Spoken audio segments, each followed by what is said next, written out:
O João está em Iranduba, no interior do Amazonas. Nossa!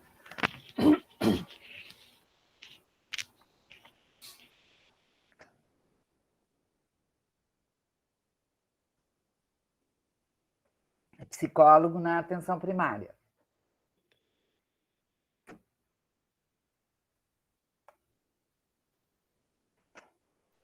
Atuando na zona rural. Atuando na zona rural. Para orgulho da prof. Sempre. Atendendo o paciente autista na farmácia da unidade. Tá, beleza. Nossa, que joia!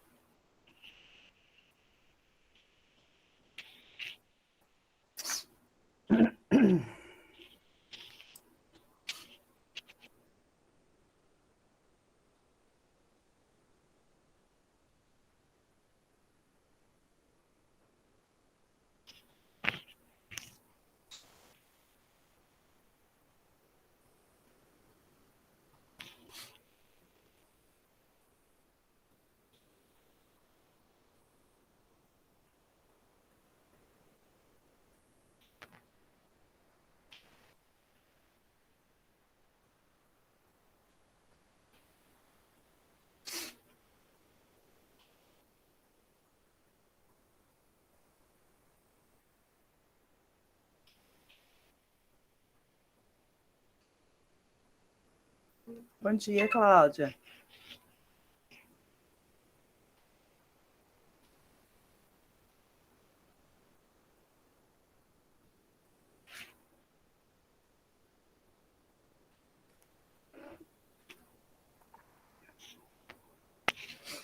Bom dia, Cláudia.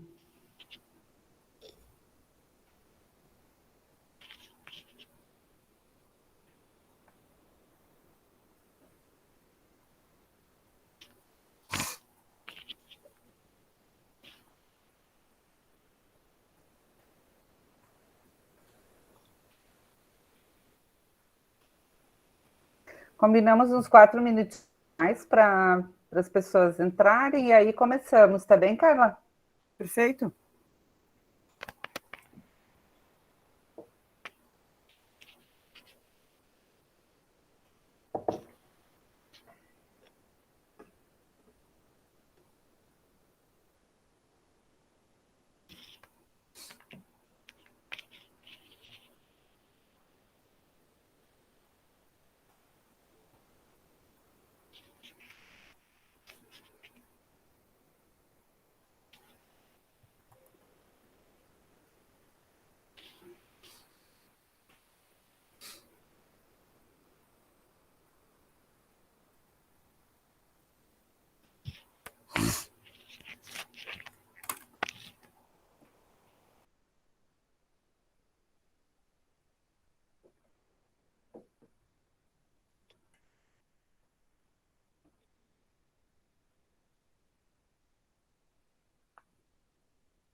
Vamos lá, então.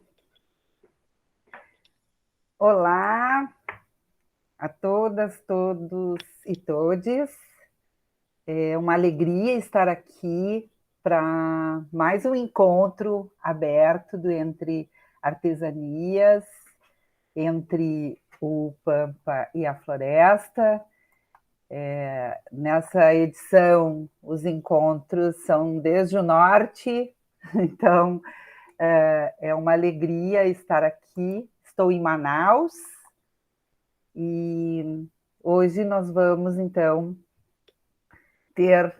temos nossa querida Carla Wunder como convidada, doutora em educação, mestre em educação, psicopedagoga, especialista em autismo, que vai compartilhar com a gente o tema transtorno do espectro autista e a teoria da subjetividade. Eu não posso deixar de dizer que é uma alegria, uma honra estar aqui, poder acompanhar esse encontro aberto, que é o último da nossa segunda edição do Entre Artesanias, e ter você, Carla, como convidada. Então, passo para você e desejo aí que todas e todos possamos aproveitar muito da tua experiência, do teu conhecimento e mais da tua generosidade por estar aqui compartilhando com a gente a tua sensibilidade e o teu conhecimento. Então, é contigo. Obrigada, Sônia, pelo carinho. Para mim é muito, muito, muito, muito bom estar aqui com vocês, assim. Já tinha dito uma outra vez para vocês, eu acompanhava pelas bordas, até uma hora que a borda me toma e me traz para dentro da artesanias, e que coisa maravilhosa que é isso. Tu já disseste a minha formação, mas eu sou uma pessoa, uma eterna aprendente, eu me coloco nesse lugar, né? Eu tenho 30 anos de prática, eu trabalho, sou professora, educadora do sistema público, acredito na educação pública, trabalho sempre com a educação especial nesse tempo todo, e fico sempre inquieta, estou sempre em busca de algo mais, assim, que possa responder mais e dar conta do meu cotidiano com os meus alunos, né? Porque, afinal, é para isso que eu trabalho, para eles, né? E pensando no que eu ia trabalhar hoje com vocês, assim, é tanta coisa que eu queria dizer, assim, é tantas... Ai, Jesus, uma dificuldade a gente poder organizar uma fala, né? Quando o meu desejo maior é que as pessoas possam se encantar pelo transtorno a partir dessa perspectiva que eu estudo, né? E poder enxergar esse sujeito como uma potência, né? Não como um problema nas escolas. Então, esse seria o meu maior desejo. Então, mas a gente não pode falar só de coisas boas ou falar só das coisas que dão certo ou não, né? A gente tem que falar um pouco da realidade. Então, a minha fala hoje vem nesse sentido, assim. Eu fiz uma junção aqui da prática com um pouco do doutorado nessa teoria, né? E com as minhas reflexões a partir de agora, né? Fiquem bem à vontade para me interromperem se quiserem, né? Para a gente poder dialogar também junto. Na minha prática, né? Sempre, duas coisas me inquietavam muito, o tempo todo, né? Como é que as pessoas com transtorno, elas eram apresentadas na escola, né? Como que chegavam esses sujeitos na escola, não importa qual escola, né? O que vinha, o que eles traziam na mochila, né? Junto, quando chegavam na escola. E o quanto a gente objetivava esse sujeito, né? Sempre trazendo diagnóstico antes que o sujeito chegasse na escola. Sempre chegava na escola primeiro o diagnóstico. Eu vou receber um aluno com transtorno do espectro autista, ou com autismo, né? Como é mais comum a gente falar. E a partir daí se pensavam os planejamentos sem nem conhecer quem era essa pessoa que vinha, né, com esse diagnóstico. Então isso me incomodava muito, porque a gente não trabalhava com as pessoas, a gente trabalhava com papel, a gente trabalhava com um nome, né? E isso não falava, não dizia sobre quem era esse sujeito. E isso me incomodava muito na minha prática, né? Eu sempre queria algo mais, assim. Então isso me mobiliza, né, essa ideia, né? E aí eu sempre me pergunto o que a gente faz com aquilo que a gente vê, né? Aquilo que o aluno, quando chega na escola, que tem essa forma diferente de ser e estar no mundo, e eu gosto muito de usar esse termo, né? Não me interessa o que o aluno tem, me interessa a forma como ele se relaciona com esse mundo, que vai ser dele, que é única, né? Que é diferente da minha, que é diferente de todo mundo, e que alegria que é isso, a gente poder ser diferente, né? Para poder se relacionar com o mundo. Mas o que a gente faz quando a gente vê esse aluno que tem a sua forma diferente de ser e estar no mundo, né? E o que a gente faz com essas inquietações? O que eu fiz com as minhas inquietações, né? A gente tem sempre milhões de possibilidades, milhões de caminhos a seguir, né? Na educação, ainda hoje, uma educação muito medicalizadora, quando se trata sobre transtorno, normatizadora, né? Que busca enquadrar esse sujeito.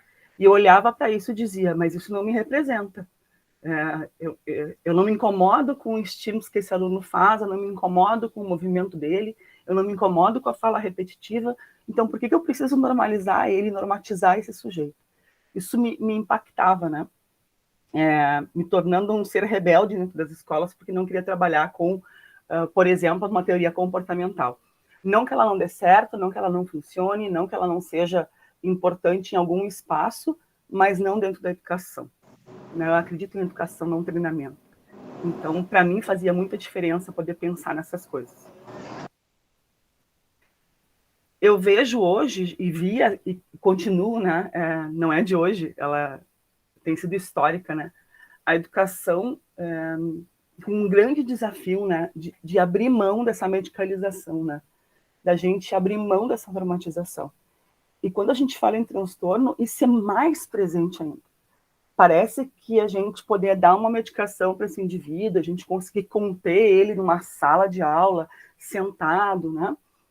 Fazer com que ele nos escute o tempo todo e possa produzir a partir da nossa escuta, parece que esse é o caminho, né? E a escola, ela faz, então, essa reprodução, né, social de conter os corpos, né?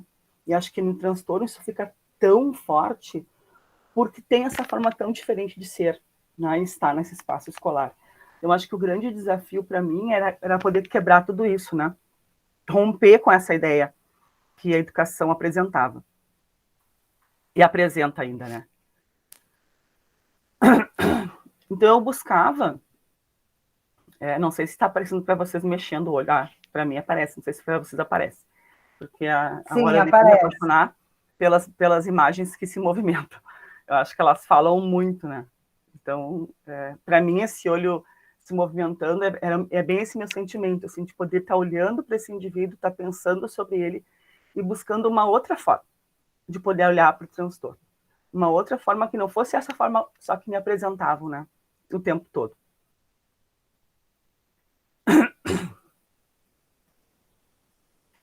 Então, eu chego ao doutorado já com essas inquietações, já com diferentes tessituras da minha vida, né? Que tentavam achar uma linha teórica que pudesse sustentar cientificamente o meu fazer. Já que o meu fazer era diferente, o meu fazer não era padronizado, né? E meu fazer ia contra 99,9% do que se publica nesse país. Eu precisava ter uma referência que dissesse, Carla, tu está certa, pode falar sobre isso, que é assim mesmo. E eu fui apresentada, então, a teoria da subjetividade, tá? Que me trouxe assim, um alento ao coração, né? Porque me diz, olha, é isso que tu pensa tem validade, né? Isso que tu pensa tem valor. Então, eu contextualizando para vocês, então, a minha pesquisa, né? Os meus estudos, os meus escritos hoje, as minhas configurações, né? Ela surge nessa tessitura que eu tinha, né, da minha experiência enquanto infância, porque eu acho importante dizer isso. Quando eu era pequena, estive dentro do processo exclusivo, né? Quando meu irmão nasceu, eu passei um período, a gente tem uma diferença de 5 anos, eu tive um período em que não rejeitei o nascimento dele, né? Não curti muito aquele irmão que me apresentaram, e a partir daí tive vários comportamentos muito diferentes dentro da escola. Automaticamente a escola chama minha família e diz, olha, essa menina está psicotizando. E a minha mãe, na pouca formação acadêmica que ela tinha, mas na potência de amor materno, diz, não, nasceu um irmão e ela não está conseguindo se relacionar com esse irmão. Então, começa milhões de baterias de testagens. Então, eu vivi essa experiência, né, de estar fora do padrão, de ser considerada à margem de algum movimento, né? E isso foi tão forte para mim que me fez esquecer os 5, 6 primeiros anos da minha vida. Tudo que eu tenho de lembrança, eu preciso confirmar com a minha mãe se isso é verdade ou se isso é uma situação que eu imaginei, né? Então, já vem daí essa ideia do quanto isso me preocupava, né? Acho que depois, mais velha, conversando com a minha mãe, pensando que sentidos isso produziu em mim, eu já me dava conta de que a escola ela tem um papel muito forte, né? Nesse movimento de normatizar o outro, de enquadrar o outro, e o quanto isso faz marcas, né? O quanto isso deixa um resultado, né? Que tu precisa poder trabalhar futuramente. Então, isso faz parte da minha tessitura, essa minha prática enquanto professora também. Foram 30 anos no sistema público, onde esses sujeitos vão chegando, né, e tem direito de estar, mas a gente não tem material, a gente não tem recurso, a gente tem só guspe e giz, como eu digo, e para esse cara guspe e giz não faz muito efeito, né? Como é que a gente pode trabalhar com isso? E aí eu vou chegando, então, aos meus estudos de mestrado e doutorado, onde eu posso pensar sobre essas coisas, né? E sou apresentada, então, a teoria da subjetividade, que pensa, né, essa diferença, que pensa o transtorno, que pensa a educação inclusiva, a partir dessa construção subjetiva do indivíduo. Então, eu busco aí outra perspectiva para pensar a pessoa com transtorno, né, e, ao mesmo tempo, poder, então, discutir outras formas de se fazer a educação para esse indivíduo, que não seja essa prática tomada da saúde, né? E às vezes eu fico desesperada que parece que a gente está entregando a educação especial para a saúde de uma forma muito forte, quando a gente espera que venha de um psicólogo ou de um médico aquilo que a gente pode fazer com esse indivíduo. Enquanto eu sou professora, eu que sei dos processos pedagógicos, e eu fico esperando o que o outro vai me dizer, né? Isso é muito forte, né? E tem sido muito forte o tempo todo. Então, eu fui buscar saber, assim, como que se configura esse sujeito subjetivamente, né? E a teoria da subjetividade serviu, então, de pano de fundo para poder pensar isso, né? Como esse sujeito se constitui, qual é o papel das relações familiares nisso e qual é a contribuição da escola nesse processo, né? É uma teia importante, cheia de significados e muito complicado da gente poder analisar, porque quando a gente pensa em uma pessoa com transtorno, a gente não está pensando só nela, a gente está pensando nela e nessa família, nesse entorno que está em volta. Eu sempre digo, é um combo, um combo do McDonald's, é o sanduíche, o refri, a Coca-Cola, porque é a criança, o adolescente, a família, o papagaio, o periquito, a avó, o tio, é quem está em volta, os vizinhos que são cuidadores também. A gente precisa pensar nessa colcha de retalhos que é a construção dessa criança, né? Acho importante trazer para vocês, antes da gente continuar, um pouquinho sobre o que é teoria da subjetividade. Esse senhor, né, Fernando, ele é o guru dessa teoria. Infelizmente, ele já faleceu em 2019. Deixou uma lacuna, eu acho, no mundo, porque era uma pessoa que trabalhava uma teoria viva, né? E adorava um diálogo, né? Mostrava a importância do diálogo para a educação, assim. Ele tinha apesar de ter muito conhecimento, ele tinha muita humildade de sentar com o outro e escutar. Eu acho que, para mim, isso traz uma ferramenta importante para o meu trabalho, né? Então, o Fernando, ele era cubano, ele se radicou aqui no Brasil na década de 90, trabalhando em Brasília, na UNB, né? Universidade de Brasília, lá que ele continua os seus estudos, e é lá onde ele tem os seus discípulos, né? Daniel Goulart é um deles, quase um filho do Fernando, que continuam com as suas produções, né? E essas produções têm tomado uma proporção muito grande mundial, assim. Né? Eu nunca tinha escutado falar dele antes de me ser apresentada a teoria. Ele é da psicologia, né? E nos últimos anos da sua formação, o Fernando tinha feito, então, começou a fazer essas tessituras com a educação, né? E ele trabalha com tudo isso que a gente fala, né? Qualquer forma diferente de ser e estar no mundo, eles olham para isso, né? De uma forma crítica, assim. Então, ele traz alguns pontos que eu achei importante compartilhar com vocês, assim. Eu acho que, para mim, essa teoria ela é uma oportunidade, uma alternativa, né, para a gente poder pensar essas dicotomias tão tradicionais para a gente, né, que qualquer outra teoria aborda, né, como se fossem coisas separadas. Então, emoção e razão, o objetivo e o subjetivo, o interno e o externo, né, o social e o individual. O Fernando põe tudo isso para poder, e leva em conta tudo isso, para poder entender como é que se dão os fenômenos psicológicos humanos. Assim. Ele diz que essas coisas elas não estão desatreladas uma da outra, elas fazem parte da mesma teia, né, e precisam ser pensadas juntas.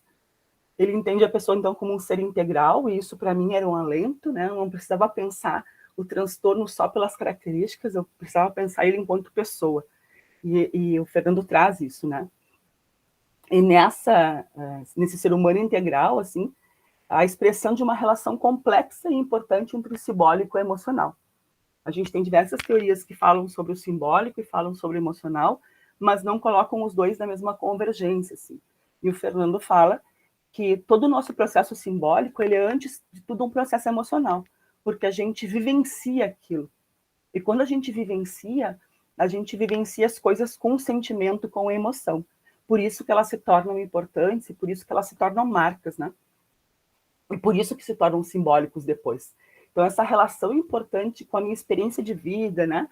Com o meu caminhar, com o que eu penso, né? Em relação com o que o outro pensa, para mim, a base assim, dessa teoria do Fernando que vai dando luz para o meu caminho, né? E ele fala isso, que o simbólico e o emocional, eles estão juntos desde a Gênese, desde que esse bebê nasce, né? Isso começa a se constituir.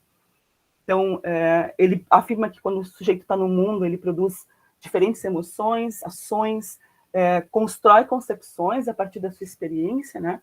Isso tudo é simbolicamente produzido também por uma humanidade, por uma sociedade, né? E ao mesmo tempo que produz o simbólico a partir das próprias emoções. Ele traz um outro aspecto importante, a gente pensar, a raiz do Fernando são os estudos da psicologia soviética, né? Ele é um dos maiores estudiosos de Vygotsky, só que ele avança muito nesses conceitos, né? Quando ele pensa a emoção e essa relação social individual, né? Então ele entende que não é a apreensão externa do que vem que nos faz desenvolver, mas essa relação dialógica do externo com o meu interno, o meu individual com o meu social. Assim como a sociedade me influencia, eu também influencio a sociedade. Então, a gente não é espectador passivo, né? De que o que vem de fora me muda. Não. O que vem de fora interlaça com o que eu tenho dentro de mim, com as minhas experiências. A partir daí eu produzo sentido sobre isso e eu tomo as minhas ações. E ao tomar as minhas ações, eu também modifico esse mundo que eu vivo. E aí ele traz essa outra concepção importante de que a gente não tem um papel isento em nada. Né? A pesquisa, na teoria da subjetividade, quando a gente fala em pesquisa científica, né, ela já traz isso como uma parte importante. O pesquisador ele nunca é isento. Ele traz a sua história. E quando eu vou escolher pesquisar alguma coisa, quando eu vou escolher falar sobre algo, isso diz de quem eu sou. Isso fala dos meus interesses, isso fala da minha história. Então, ele afirma assim, ninguém é isento.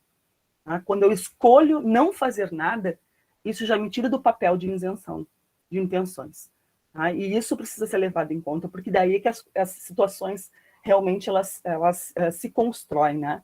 É aí que a gente vai construir a nossa subjetividade, então, quando a gente vai dialogando com o mundo que a gente vive, com as nossas experiências, né? E pensando sobre elas. Tem conceitos muito importantes da teoria da subjetividade, que é o sentido subjetivo, as configurações subjetivas, subjetividade individual e social, né, e por aí afora, conceitos importantes que em outro dia a gente pode, de repente, trabalhar para quem quer se apaixonar por isso também, acho bem bom. Estou bem disposta a isso, se quiserem, porque pelo pouco que eu sei, né, pelo tanto que eu ainda preciso aprender, porque é uma teoria viva e que a gente precisa estar fazendo relações o tempo todo. Mas, a princípio, assim, esses pontos já dá para esclarecer um pouquinho, né, do que ele fala. Então, ele diz isso, que o indivíduo ele não é uma vítima da sua subjetividade. Ele pode se tornar sujeito dessa subjetividade, na medida em que ele é capaz de ser ativo na tomada de caminhos e decisões, que também são fontes geradoras de sentidos subjetivos. Então, a gente não é vítima, né, do externo, a gente não é escravo dessa produção, mas essa produção é o nosso reflexo. Essa produção, ela é nossa, e é por isso que nos torna diferentes. E quando a gente fala em transtorno, é muito incomum a gente poder escutar que esse sujeito tem uma produção subjetiva. Quando a gente fala em transtorno, as pessoas automaticamente pensam em características que são presentes e que são imutáveis, e que precisam ser superadas, né?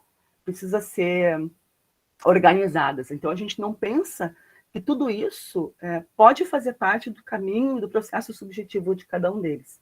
E aí a Louca aqui vem dizendo isso junto com o Fernando e com todos os teóricos, né? Que, olha, a gente pode olhar para esse cara aqui de outro jeito, que não é assim, com esse olhar duro, né?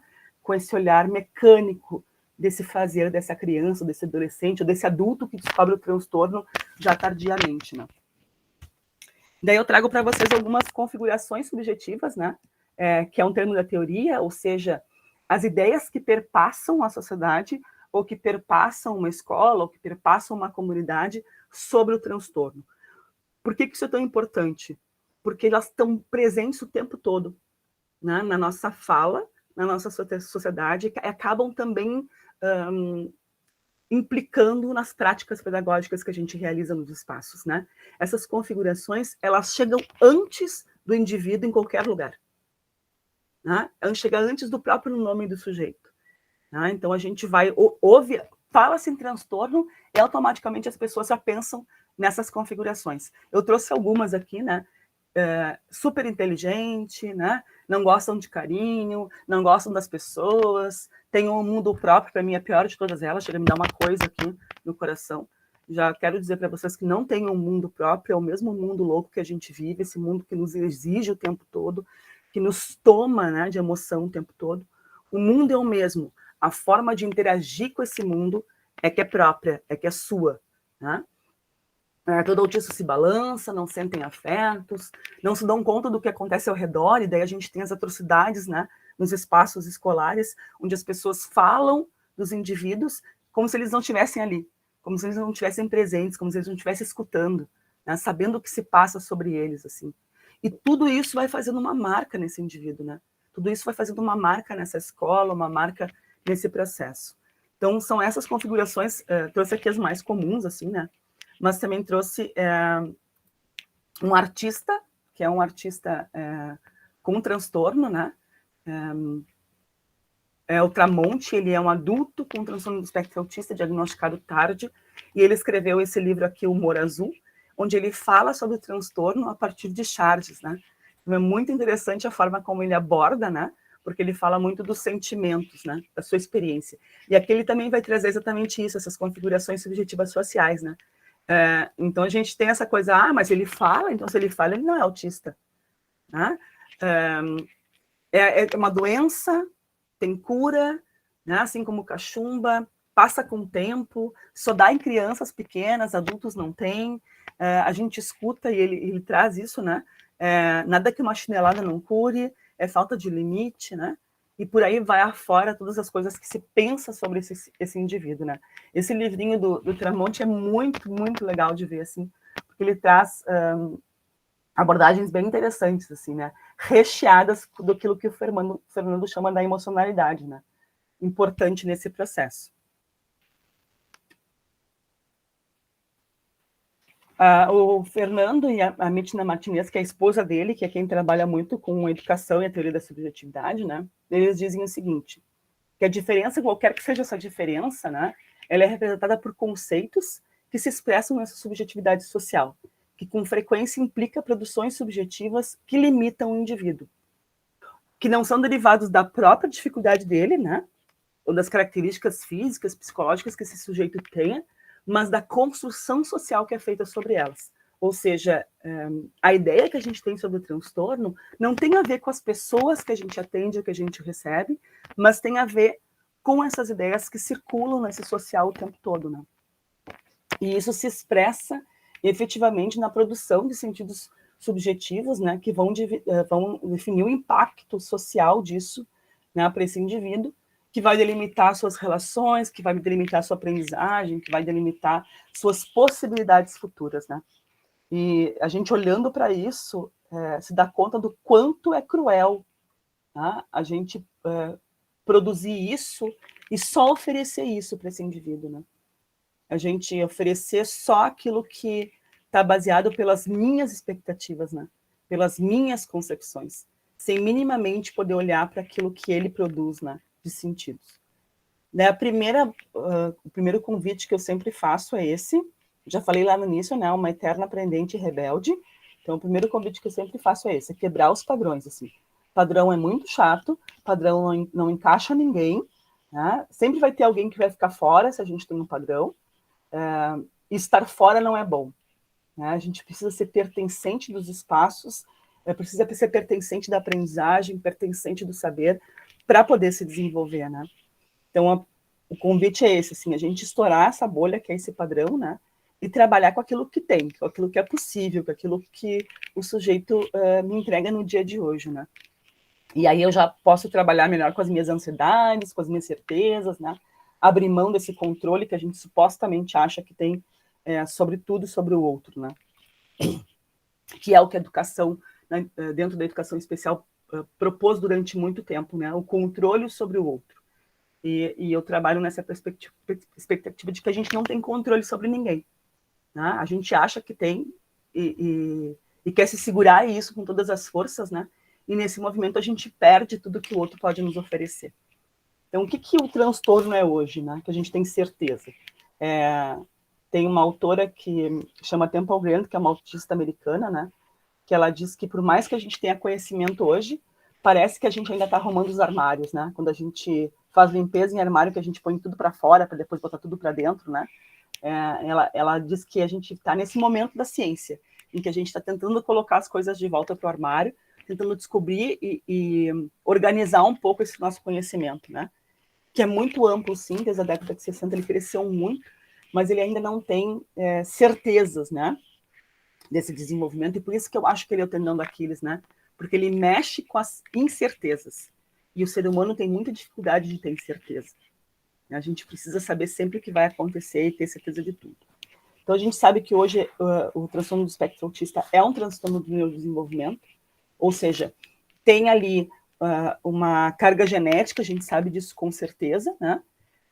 Que incide em praticamente duas áreas. Eu gosto de chamar de comportamentos basilares, né? São áreas basilares desse desenvolvimento que podem estar presentes em maior ou menor grau, né? E o que vai me importar aqui é descobrir como isso está presente em cada um. Que são os déficits na comunicação, na interação social.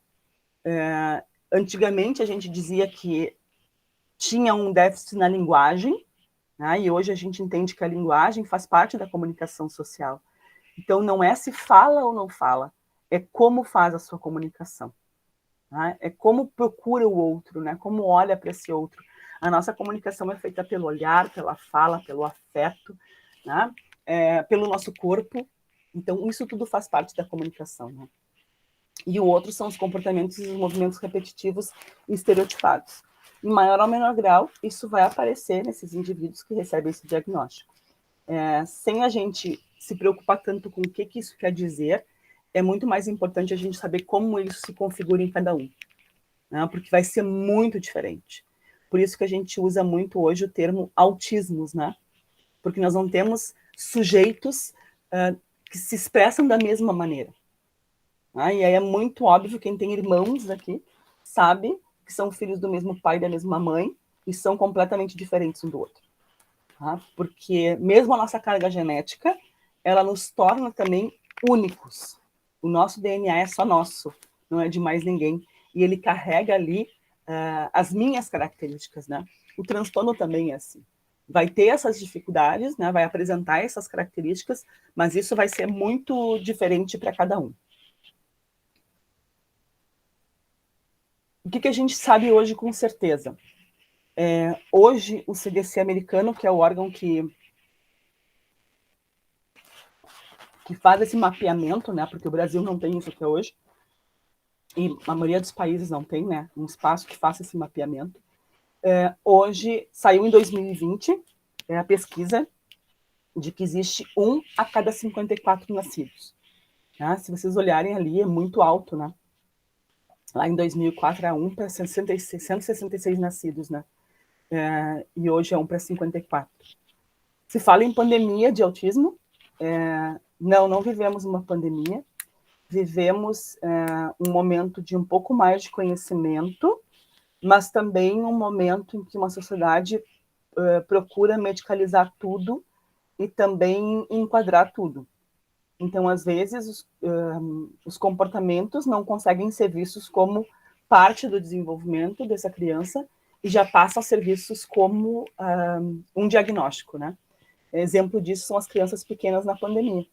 2 anos em casa, só com o pai e com a mãe, recebendo os mesmos estímulos, brincando com os mesmos brinquedos, né?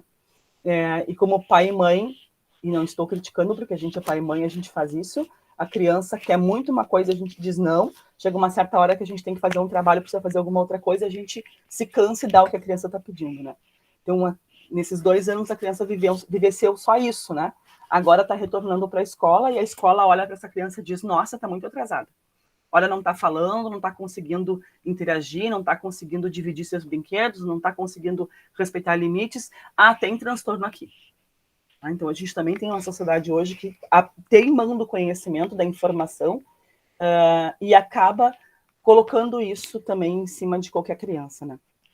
E isso me preocupa, porque a gente precisa pensar que o diagnóstico ele é importante, sim, mas em alguns momentos ele se torna depois uma marca difícil da gente de quebrar, né? A criança pode ter melhorado em situações e ter visto que esse diagnóstico no futuro nem era tudo isso, mas ele nunca mais se apaga, ele fica para sempre, né? Então é muito cuidado, né, para a gente fazer isso. Muda-se o número, mas uma coisa não muda nunca. A cada 5 crianças, 4 são meninos e 1 é menina. Essa é uma marca que fica desde que ele foi descoberto, assim, todas as pesquisas que a gente vai ver, esse número ele não modifica, né? Eventualmente, em algumas épocas foi 4,9, 4,8, mas essa intensidade ela se mantém, né? E hoje a gente sabe que nas meninas ele é muito mais difícil o diagnóstico, porque a menina consegue mascarar essa relação social muito mais fácil que o menino. Ela consegue ter esse entendimento, né, dessas regras sociais muito mais rápido que o menino, e ela vai conseguindo se flexibilizar e se adaptar a isso. Então, ela vai passar por uma criança mal educada, ela vai passar por uma criança sem limite, ela vai passar por uma criança que não quer ter nenhum tipo de engajamento com o estudo. Na realidade, depois de tu investigar um pouco, tu vai descobrir que tem um transtorno ali sim, né? E que essa menina está tentando, com seus recursos subjetivos, superar, né? E dar conta dessa demanda social. E, ao mesmo tempo, quando a gente tem meninas junto com uma deficiência intelectual, né? Esse transtorno, ele se apresenta muito complexo também, né? De muito difícil a gente poder olhar para ele, né? Então, a menina, ela acaba, como na sociedade em geral, né, também no transtorno, ela acaba sendo um foco para a gente poder pensar um pouco, né? No mundo, são 70 milhões de pessoas com transtorno. No Brasil, a gente tem uma média que seja 2 milhões, né? A gente não teve o censo, pela primeira vez ia ser contado isso no censo escolar. Nosso censo não saiu, né? Então, a gente não tem certeza de quantas pessoas têm autismo no Brasil. A gente tem uma média pela média do mundo, né?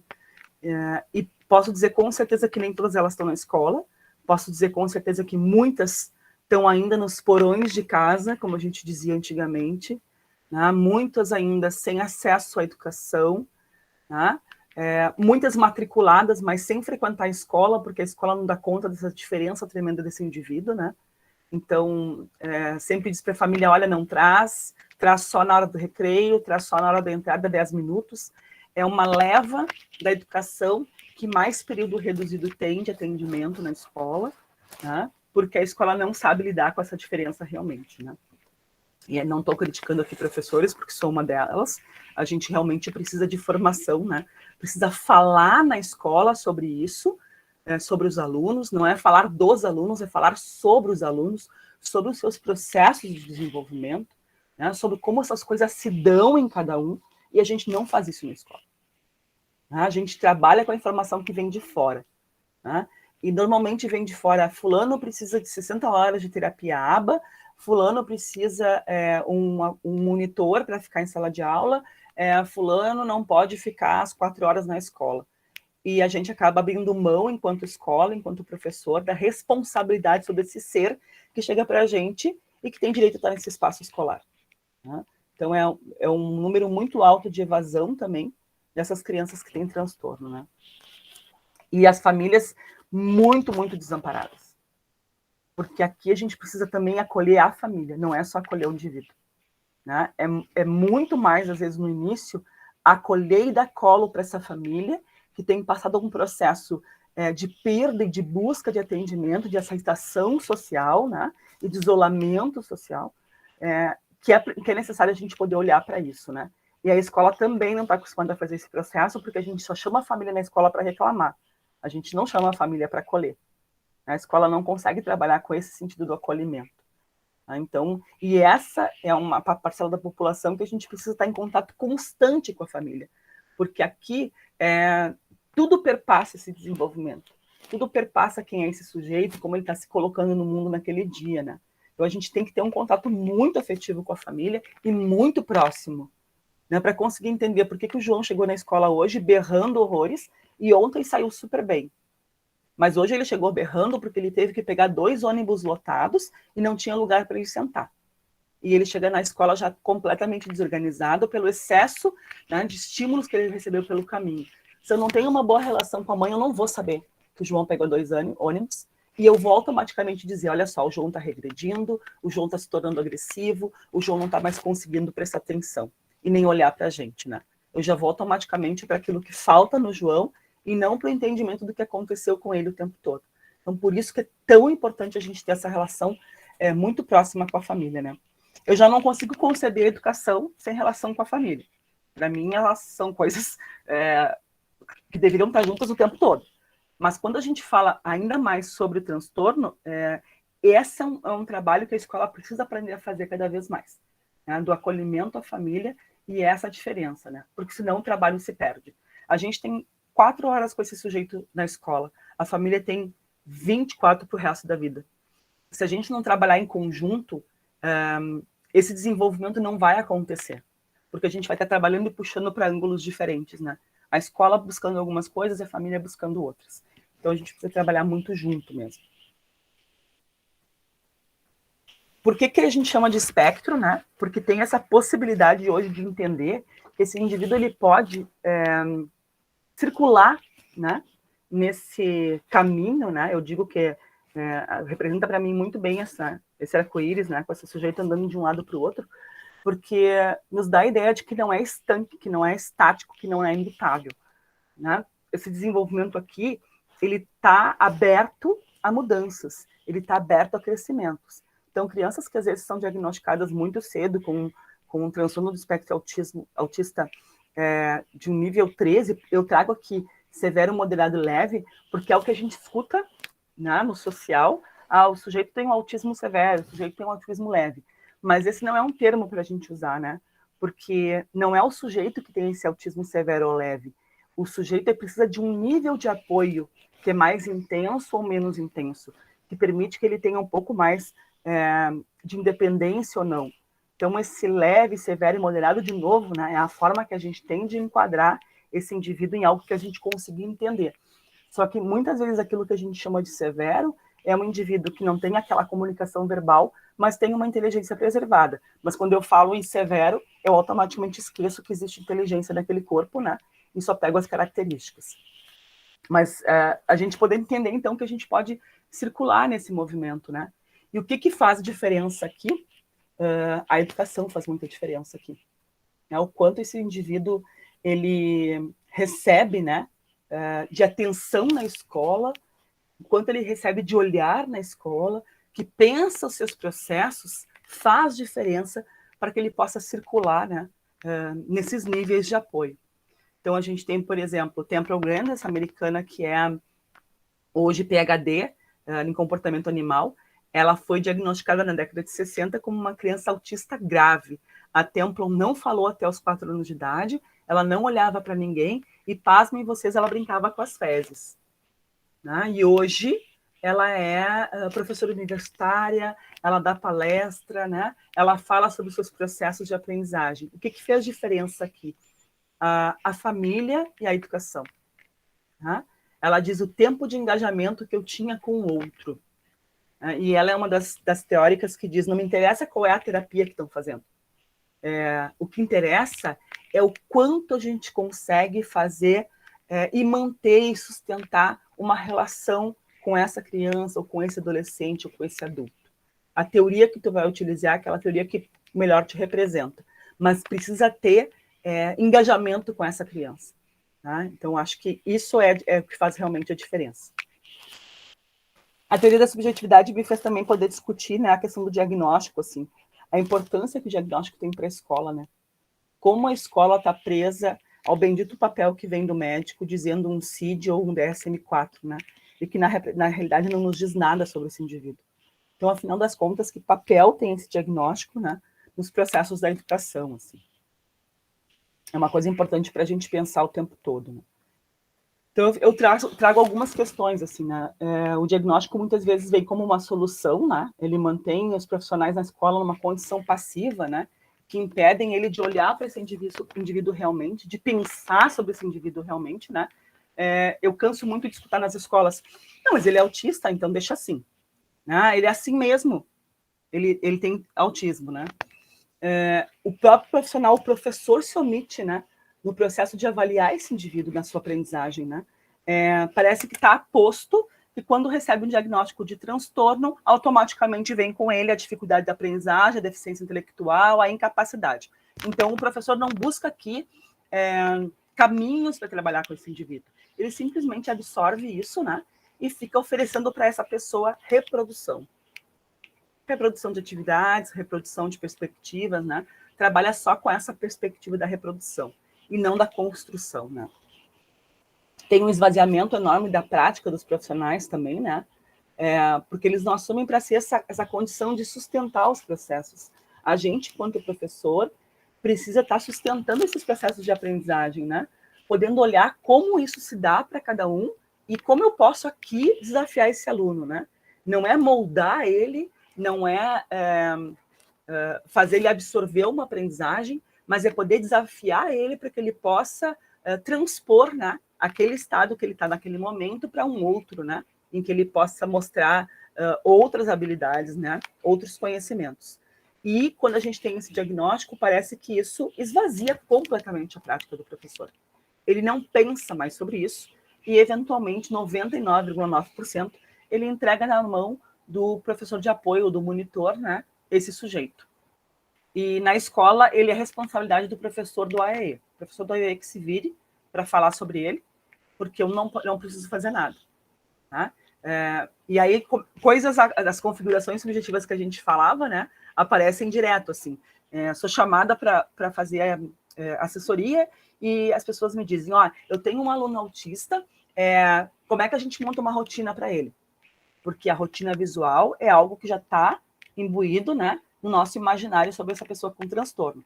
E daí a primeira coisa que eu pergunto mas, em primeiro lugar, quem é essa criança? Qual é o nome dela? Não, mas às vezes a professora não sabe nem dizer a história de vida dessa criança, não sabe nem quem ela é, né? Mas já quer fazer a rotina visual, já quer fazer a diminuição dos conteúdos, né? E eu sempre digo, mas a gente tem que saber para que é essa rotina visual? Para que vai servir? Ele precisa disso? Ele precisa realmente dessa rotina visual? Ou ele não se desorganiza na escola com tempos e espaços? Porque a rotina visual tem esse objetivo, organizar em tempos e espaços. Se ele sabe a rotina da escola muito melhor do que eu, e tive essa experiência com diferentes alunos, que conheciam a rotina da escola muito melhor que eu pegava eles e levava para a educação física e ele parava e ficava trancado no meio do corredor e apontava para mim para a sala de música. E aí eu me lembrava assim, hoje é aula de música na educação física. Essa criança não precisa de uma rotina estruturada, ela tem a rotina internalizada. Então a gente precisa também pensar para que cada atividade que a gente vai montar, né? E a gente só pode pensar sobre isso se a gente conhece o indivíduo, se a gente sabe para quem a gente está planejando, né? Daí eu não planejo para o diagnóstico, mas eu planejo e olho para o Pedro. É muito diferente esse processo. Parece pequeno, e às vezes as pessoas dizem, não, mas eu estou falando da mesma coisa. Não, não tá. Porque quando tu fala do autismo, tu fala do autismo, do que está no livro das características. Quando tu fala do Pedro, tu fala de como essas características se configuram no Pedro. Que ainda vai ser muito diferente da Maria, do João, da Ana. Portanto, o que a gente fez no 2021 para o Pedro, a gente não vai poder usar em 2022 para o João, porque é outra criança com outras necessidades, né? Então, não vai dar para a gente reproduzir esses planejamentos, né? Para todo mundo da mesma forma. E aí o grande e importante é que o Gonzalez Reis falava sobre isso também, né? O quanto as pessoas acabam se tornando diagnóstico, né? Se tornando objeto, e nesse processo se perdendo quando sujeito. Então a gente diz, eu tenho 22 alunos e um autista. A escola tem 38 alunos no primeiro ano e tem 4 crianças com autismo. Elas deixam de ter identidade, elas deixam de ser alguém, elas passam a ser só esse nome, né? E isso acompanha elas a vida inteira. E daí a gente acaba tornando só uma carne, e a gente perde o desejo, a gente perde o sujeito, a gente perde a identidade, a gente perde a história de vida. E como a educação fala em história de vida, né? Respeito à história de vida, olhar para a história de vida, mas a gente só fala isso na boca para fora. Porque na prática a gente esquece completamente disso, né? E para mim o transtorno é uma das coisas onde isso aparece muito, né? Eu sempre falo que a gente precisa, então, treinar a ferramenta do olhar, né? A gente tem que educar o nosso olhar para a gente poder enxergar o outro como um igual, né? Não como alguma coisa ou um diagnóstico. E a Taka, junto com a Batista, a Taka também é uma autora da teoria da subjetividade que trabalha muito com a educação. Ela diz o seguinte, que o que sustenta a inclusão e, portanto, cria essas barreiras para a inclusão, né? O que a gente chama hoje de barreiras atitudinais, né? Não é o fato da criança ter um defeito, né? Ou ter um problema sensorial, ou ter uma marca biológica, ou uma questão social, porque ela fala de uma inclusão como um todo aqui, né? Mas é o fato como ela seja vista só como se ela fosse isso. Então, só é possível para esse indivíduo fazer isso porque ele é um indivíduo com transtorno. Daí vem a questão da subjetividade, né?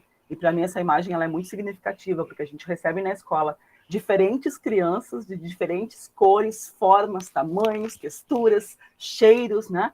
E parece que quando entra pelo buraquinho da agulha da escola, a gente quer que saia do outro lado todo mundo igual.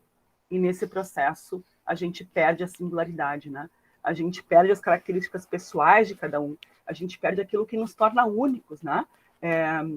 E ao mesmo tempo, no meio de tantas semelhanças, né?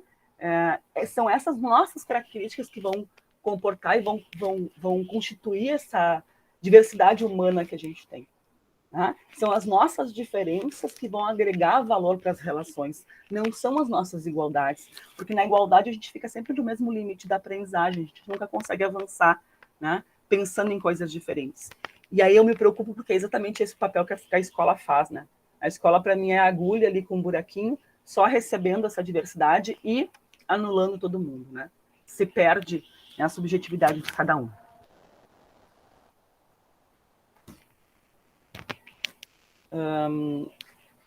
Eu gosto muito dessa imagem, para mim ela fala muito sobre o transtorno. Por quê? A gente olha para o transtorno só olhando o que está em cima do iceberg. A gente não consegue entender que o transtorno ele é muito maior do que aquele comportamento que é mostrado. Então, a gente se apega, né, a esse indivíduo que grita, que se isola, que algumas vezes pode ser agressivo, né, que se recusa a fazer as coisas, e a gente quer trabalhar só com isso. Muitas vezes, uma linha comportamental é isso que faz, né? Trabalha para que essa criança pare de gritar. Mas muitas vezes esse grito é a única expressão possível para ele. É a única forma que ele tem de se expressar. E esse grito, muitas vezes, para o Pedro representa angústia, para o João está dizendo que ele está sobrecarregado sensorialmente, para a Maria diz que ela está incomodada com esse espaço que ela está vivenciando. Então, esse grito não é só um comportamento, esse grito é uma expressão subjetiva. É aqui vista pelo Fernando como um recurso subjetivo que esse indivíduo tem para dar conta da sua demanda. Eu não consigo falar, eu não consigo escrever. A única coisa que eu tenho aqui é esse som cultural que sai de dentro de mim, que expressa o que eu sinto. E na escola ele não é acolhido. Ele é acolhido como alguma coisa que precisa ser modificado, que precisa ser abafado. Poder entender o transtorno, então, é a gente não dar atenção para isso. Não é ignorar isso, mas é entender o que isso significa, o que isso quer dizer. Então, é a gente poder olhar para baixo do iceberg. A gente poder entender que, às vezes, tem ali uma inabilidade de se expressar, que, às vezes, ele não está compreendendo o que a gente está querendo dele, não, porque a gente tem o péssimo hábito de, quando vai dar ordem, a gente desfila um rosário de ordens, né? Todas ao mesmo tempo. Tu pega a folha, tu destaca a folha do caderno, tu faz um desenho de uma casa, tu pinta a casa, tu recorta a casa e tu cola aqui no mural. E foi tanta informação que só restou para o Pedro pegar a folha e colar no mural. Ele não fez o processo todo interno, mas não é que ele não entendeu. Foi tanta informação que ele só pegou a primeira e a última. E ele jogou a folha lá no caderno, no mural que a gente tinha feito. E o professor diz o quê? Tá vendo? Ó, não tem nenhuma compreensão de nada. Não sabe nada. E a gente não se dá conta de que, às vezes, é preciso que a gente possa dar as informações devagar, né, para dar o tempo para a pessoa compreender o que a gente está querendo. Né? Isso também a gente se coloca nesse processo, né? Se a pessoa me faz uma fala cheia de coisas, cheia de informação, eu digo, calma, vamos por partes aqui. Como Jack Stripador, vamos checar aqui o que está me informando, porque eu preciso ver o que é, qual é o fio dessa meada aqui, qual é o início desse novelo, né? Para entender o processo, porque senão eu vou ficar só com pedaços de informações, né? E os pedaços de informações não nos dizem nada quando eles estão descontextualizados. Então, a gente poder olhar para isso, né, com cuidado, entender que esse indivíduo tem uma aprendizagem que ela é feita de forma sensorial. Todos nós temos a nossa entrada sensorial. Só que a gente primeiro trabalha com a razão. Esse indivíduo que tem um transtorno, está muito exacerbado nele as questões sensoriais. Então, tudo entra por ali. Então, ao mesmo tempo que entra informação, também entra coisas que incomodam muito, né? O barulho, o cheiro, o som, o movimento, a quantidade enorme de gente num espaço, né? Não é diferente da gente. A gente também tem essas entradas sensoriais, né? A única diferença é que, às vezes, a gente consegue ter um pouquinho mais de controle sobre elas. Uma coisa que me irrita constantemente é barulhos intensos do mesmo movimento. Então, pingo de torneira, pingo de chuveiro, ar-condicionado do vizinho que bate em cima do meu, né? E faz aquele barulho intenso de noite. Relógio cuco, nunca pude ter. A vontade que eu tenho de arrancar aquele cuco de dentro naquele relógio. Aquele barulho vai me dando uma coisa aqui no ouvido, ó, vem vindo pro coração, eu quero pular no pescoço de alguém. Então, o que é isso? É a minha entrada sensorial. Agora, a única diferença é que eu consigo controlar isso. E talvez esse meu aluno, como seja essa única entrada de informação que ele tenha, ele não consegue controlar. E isso fica tão tomado ao ponto que só resta para ele em algum momento, já que tu não está entendendo, que ele está desorganizado, que ele está com excesso de estímulo, só resta ele realmente dar na cara de alguém. E daí eu vou dizer que ele está até bem inadequado. Né? Porque se ele está tentando falar, tu não está entendendo, tu não está te predispondo a ouvir o que ele está querendo te dizer, né? Tu está, de novo, centrada no nosso padrão de comportamento, né?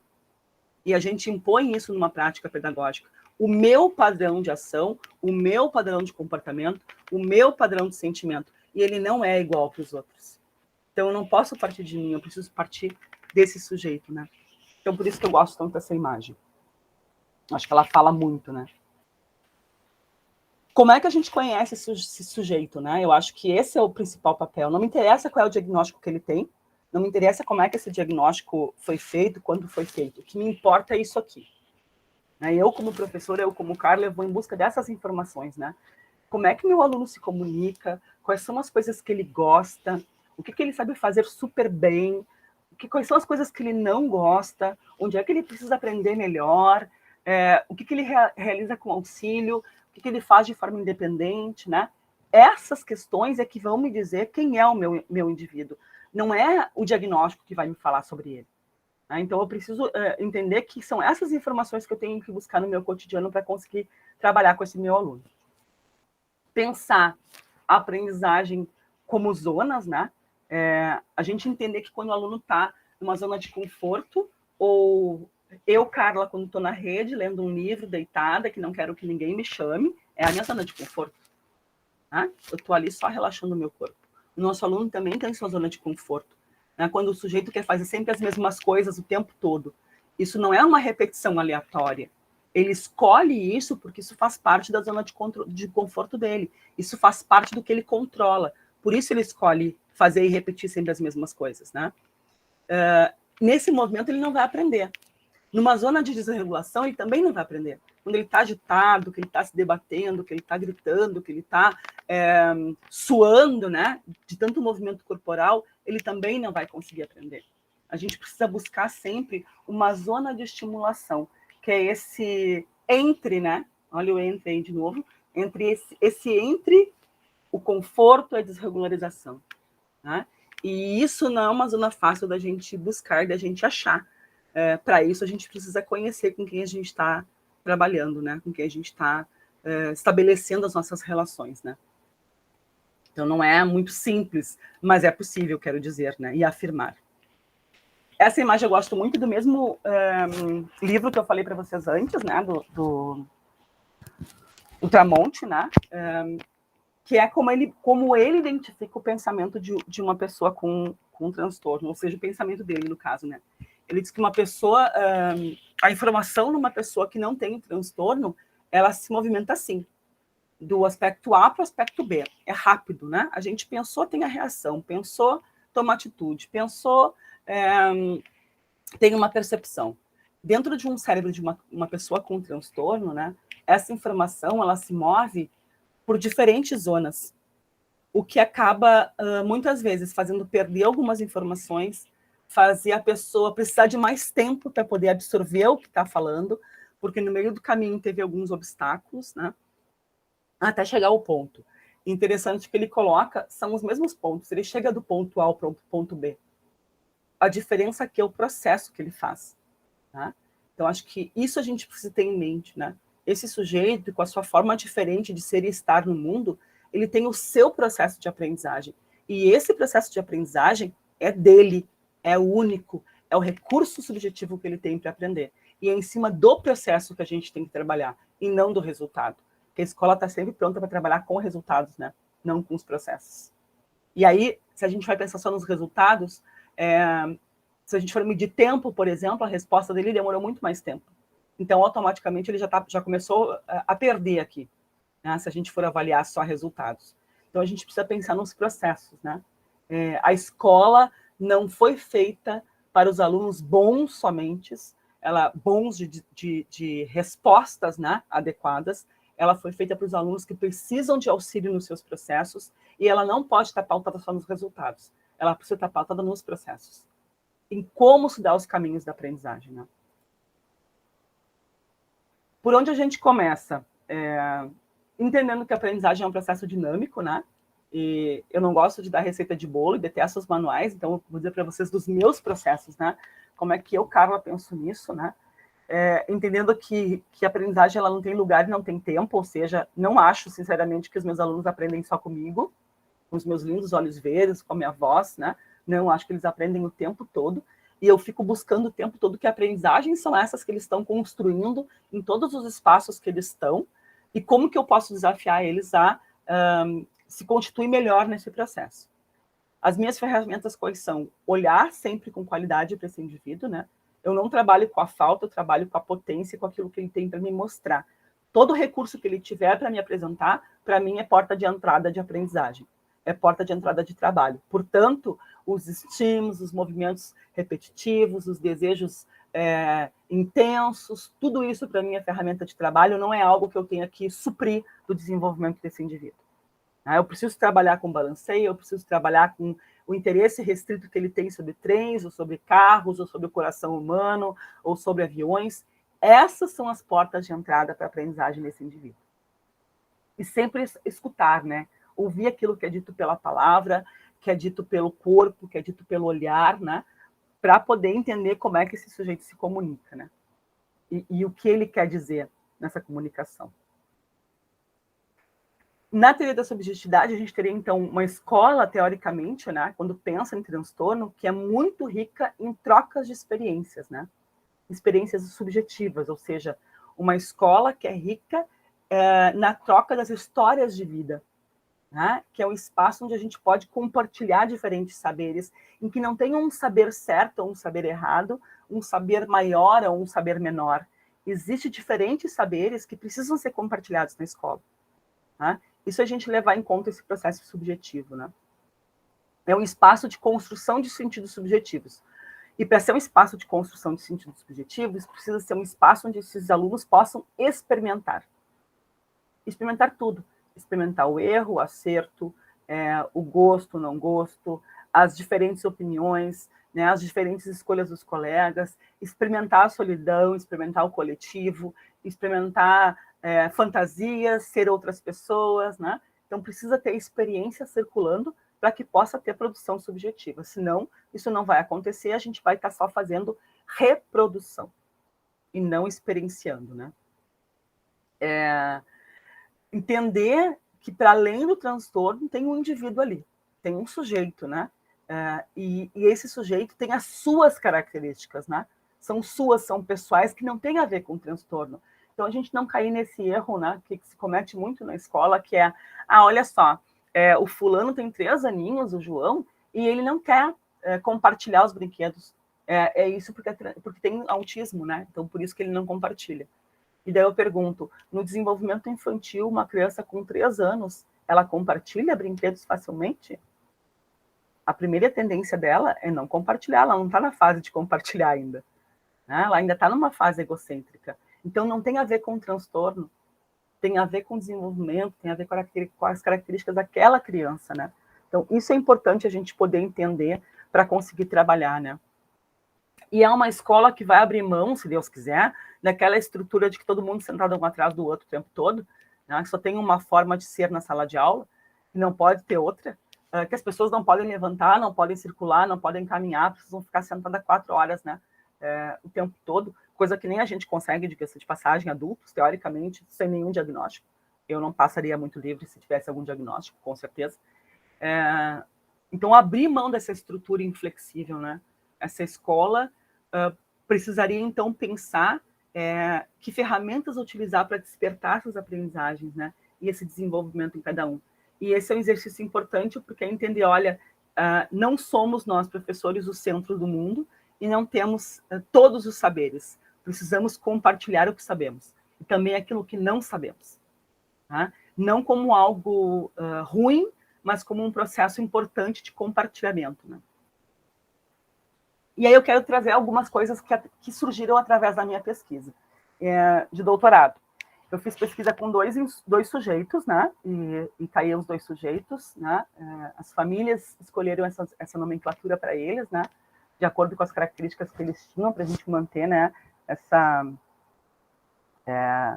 confiança, né? Então, não trazer o nome da criança real, né? Mas então eu tive o Woody e o Pequeno Príncipe como participantes da minha pesquisa, né? Escolhidos pela família. E algumas das coisas que eu pude trazer, né, desse olhar na teoria da subjetividade, né, com esses sujeitos, que é uma pesquisa muito diferente, não é uma pesquisa de só ficar observando fora, né, de estar participando, de estar junto, de estar dialogando, de estar escutando, de estar desenhando com eles, de estar sentando para fazer, estar participando, estar ouvindo a família, estar ouvindo a história, estar vendo recursos que a escola utilizou, né, o material que eles tiveram das escolas tantas que passaram, né, como foi o nascimento. Tudo isso foi uma gama de informações, né, importantíssimas para chegar até aqui. Então, a gente viu, né, nessa pesquisa que o desenvolvimento subjetivo desses indivíduos, né, é muito permeado pela visão que a família tem sobre eles, né, e essa visão é muito permeada também pelas configurações subjetivas que a gente tem, tá, para poder pensar esse sujeito, e o quanto isso faz diferença no papel que esse indivíduo ocupa dentro da família, né, e que vai ocupar dentro da família como alguém doente, alguém incapaz, ou como uma pessoa que pode desenvolver, independente de ter um diagnóstico de transtorno ou não. Né? O investimento afetivo da família também é extremamente importante, né? Porque à medida que ela tem um investimento afetivo, ela consegue oferecer para essa criança mais experiências, né? Outras tantas experiências que não só aquelas permitidas para uma criança que tem um diagnóstico. E o sentimento de pertencimento, né? Tanto da família quanto da criança. Pertencer a um lugar, né? Se sentir parte de alguma coisa, e aqui para essas famílias foi a entrada na escola, né? Nessa escola especificamente, né? que eu pesquisei. Entrar nessa escola trouxe esse sentimento de pertencimento para a família, né? E de segurança, como trouxe também para esse indivíduo, onde a sua forma de ser era respeitada, né? E era acolhida. Então, isso fez uma diferença, a gente vê nos processos subjetivos. A compreensão, né, da escola e da família sobre os aspectos comunicacionais desse indivíduo, né? Poder entender, então, o grito, o choro, o olhar como comunicação, também impulsionou um outro desenvolvimento para esses indivíduos, porque passaram a serviço como pessoas que tinham algo a comunicar, né? O que precisava era que a gente pudesse entender essa comunicação, né? Isso também trouxe um outro desenvolvimento subjetivo para esses indivíduos, né? A importância do olhar do outro como uma ferramenta constitutiva do indivíduo, né? A gente não se constitui sozinho, a gente precisa do outro para se constituir como pessoa, né? Então, a importância que esse outro e o olhar desse outro tem para nosso desenvolvimento subjetivo. Se o outro nos olha como potência, se o outro nos olha como uma pessoa importante, se o outro nos olha como alguém que tem algo a comunicar, o nosso desenvolvimento vai para um caminho. Se o outro me olha só como perda, como impossibilidade, como incapacidade, eu acabo absorvendo essa informação e eu acabo respondendo exatamente nesse sentido. E na pesquisa, um dos casos, o caso do Pequeno Príncipe, mostra muito isso, porque ele passou por 11 escolas regulares, desde que ele tinha 3 meses de idade. E nessas 11 escolas, ele sempre foi visto como menos, como perda, como impossibilidade, só como diagnóstico. Então, isso fica muito claro, assim, na forma da gente poder olhar para isso, né? A gente pôde perceber as próprias características ditas do transtorno como recursos subjetivos desse indivíduo. Ou seja, a gente poder pensar aquilo que o indivíduo está nos ofertando, está nos oferecendo, como a característica, a forma como ele tem de dar conta das demandas do mundo, né? E não só como uma característica do transtorno. Por exemplo, tu fala em autismo, tu pensa em organização e padrão. Né? O sujeito precisa organizar tudo, precisa ter a mesma rotina sempre, precisa fazer tudo do mesmo jeito. Como se isso tivesse o mesmo significado para todo mundo. Aqui, nesses casos, por exemplo, a gente chama isso de uma necessidade de controle, né? Como uma expressão subjetiva desse indivíduo. Quando isso aparecia, não era sempre. Isso aparecia quando alguma coisa fora do seu mundo estava desorganizado, quando ele precisava compreender o que estava acontecendo, quando ele precisava aceitar uma pessoa nova nas relações, ou quando tinha troca de turma e professor. Essa característica de controle, ela retornava, e ela se tornava mais forte. Então, aquela criança que a professora tirava os brinquedos do armário e ele guardava tudo para dentro do armário de novo, né? Isso não é uma negativa de querer se engajar na atividade. Isso não era uma forma de se apresentar negando o espaço escolar, porque era o mais comum, né? Das pessoas olharem para isso e enxergarem dessa forma. Aqui era a forma que ele tinha de dizer: eu estou desorganizado aqui um pouquinho, me dá um tempo, eu preciso organizar os materiais aqui concretos para depois conseguir organizar a minha vida e te aceitar como professora. Eu nem te conheço ainda, não sei nem quem tu é. Então, tu já quer que eu fique me mostrando todo. Nesse sentido, então, a gente pôde perceber algumas características basilares desse transtorno e como isso se expressava para cada um deles, né? Então, essa necessidade de controle que apareceu nos 2 casos, bem interessante, né? A construção dos vínculos afetivos, né? Importantes para potencializar esse desenvolvimento subjetivo. A gente escuta muito, não, a pessoa com transtorno, ela não se apega a ninguém, ela não tem afeto, não tem demonstração, né? E se a gente vai olhar para cada um deles, a gente vai ver o quanto o olhar busca a mãe e o quanto esse olhar é importante para a sua constituição, o quanto, quando ele consegue fazer uma relação afetiva com o seu professor, tudo se torna mais fácil, né? Tudo se torna mais próximo ele passa a aceitar muito bem o toque, ele passa, inclusive, a ser o que eu digo invasivo no corpo da gente, parece que vai escalando a gente no corpo, né? Essa importância do vínculo afetivo, que já é importante numa escola regular, que já é importante com alguém que não tem nenhum tipo de deficiência, porque a gente só aprende com o outro quando a gente se encanta por esse outro. Se eu não tenho encantamento nenhum pelo meu professor, se eu não respeito ele de alguma forma, se ele não me mobiliza de algum jeito, eu não vou aprender. Porque a aprendizagem é um processo subjetivo. A aprendizagem está ligada ao afeto, à emoção que aquilo me transmite, né? Então, aqui ficou muito claro para a gente isso, né? O quanto teve de desenvolvimento a partir desses vínculos afetivos, né?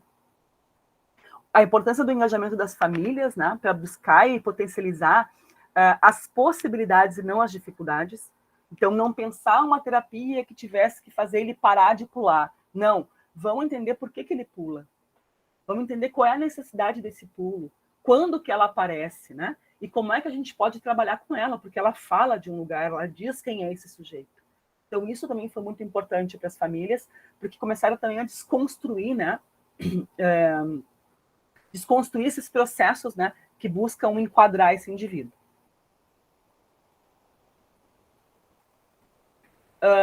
A construção da identificação do corpo, né? A importância desse corpo como uma ferramenta de expressão subjetiva. Então, a gente via, né?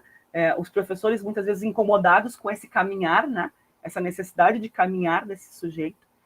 E a gente poder entender que essa necessidade de caminhar também é a construção da sua identidade, né? De poder vivenciar o seu corpo, né? Saber do quanto o seu corpo consegue explorar esse ambiente, o quanto o seu corpo serve de ferramenta para tocar as coisas, né? Para sentir as coisas. Então, mudar essa concepção foi importante no desenvolvimento dessas crianças, né? Quando tem o vínculo com o professor, a gente percebeu que automaticamente o vínculo com o colega ele se tornou muito mais fácil e mais rápido de se estabelecer, né? Porque fez esse sujeito compreender que tem diferentes formas da gente se relacionar com as pessoas, né? E que é possível se relacionar com qualquer pessoa. Então, essa ampliação, né, das possibilidades de vínculo afetivo foi muito importante. A compreensão da família e da escola dos processos expressivos desse sujeito, como é que ele se expressa nesse mundo. Não é como eu quero que ele se expresse pela linguagem articulada e bem feita, né? Não, como que ele se expressa. E a partir dessa forma dele se expressar, eu poder usar isso como uma ferramenta de trabalho. Se é pelo corpo, vamos trabalhar com o corpo. Se é pelo grito, vamos acolher o grito. Se é pelo movimento de balanceio, vamos acolher o movimento de balanceio. Vamos ver quando isso acontece. Por que acontece? Em que intensidade acontece? Então, não é olhar para o faz ou não faz, né? É olhar para a qualidade como essas coisas aparecem no desenvolvimento. Acho que isso fez uma diferença tremenda, né? O reconhecimento como pessoa pelo olhar do outro, né?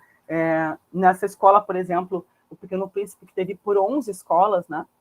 Nessa escola, quando ele entrou, quando ele foi reconhecido como uma pessoa, né? Quando deixou de ser chamado de autista e passou a ser chamado pelo nome dele, né? Ou quando se passou a dizer para ele, tu não quer fazer, tudo bem, eu entendo que está difícil agora, mas assim, eu estou por aqui, né? Quando tu quiser, tu pode vir. Essa permissão também permitiu que ele pudesse se desenvolver subjetivamente, se tornar um indivíduo, né? Pudesse emergir o sujeito que o Fernando fala, né? Esse desenvolvimento todo. O que mais? Vamos ver. Então, o que a gente chega e descobre? Né? Que o processo do desenvolvimento humano é uma construção, uma desconstrução o tempo todo. A diferença aqui, nessa perspectiva, é de que não tem etapas estanques que precisam ser passadas. Né? O sujeito não tem que passar pelo sensório motor, depois pelo processo concreto, depois abstrato. Não, ele não tem essa linearidade, né? O processo de desenvolvimento subjetivo dele vai se constituindo a partir das suas experiências, né? E a gente não pode estar tão fixado nessas etapas. Isso é importante porque quando a gente se fixa muito nas etapas do desenvolvimento, né? Como se elas tivessem que ser daquela única forma, esse sujeito está sempre perdendo, porque o desenvolvimento dele, ele vai e volta nas suas experiências, né? Ele está se constituindo. Então, ele faz alguma coisa e retorna do desenvolvimento, faz de novo e testa outra vez, para ter certeza se ele consegue fazer ou não, né? Então, ele não tem essa linearidade que a gente espera, né? Por exemplo, olhando para Piaget, olhando para Vygotsky, né? Dessa linearidade dos processos, né? De desenvolvimento. Ele é sempre orientado pelas suas produções subjetivas de cada um, né? Importante que eu acho que me deu a certeza de poder dizer, né? As pessoas com transtorno, elas não são diferentes entre si pelas características que se afetam, né, dentro do transtorno, aquelas características basilares, e nem pela intensidade que elas se dão ou não. Elas são diferentes entre si porque elas configuram o transtorno de forma diferente na sua vida, subjetivamente. É isso que torna as pessoas diferentes, né? Então, reafirma para mim que não dá para ter uma forma de educação única. Eu não posso achar que todo mundo pode viver sem os seus movimentos repetitivos. Eu não posso achar que todo mundo tem que suportar o barulho intenso ou uma aglomeração de pessoas. Então, isso foi importante para a gente poder pensar, né, o transtorno não só como um diagnóstico, né, mas como uma forma subjetiva de ser e estar no mundo, né? Entendendo que o transtorno não é a subjetividade total desse indivíduo, mas ela faz parte. Então, ser uma pessoa com autismo faz parte de tudo aquilo que eu sou. Não vai sumir, não vai desaparecer. Eu vou só aprender a construir recursos subjetivos que possam dar conta, né, de eu me relacionar com esse mundo que às vezes me assusta, né, no processo.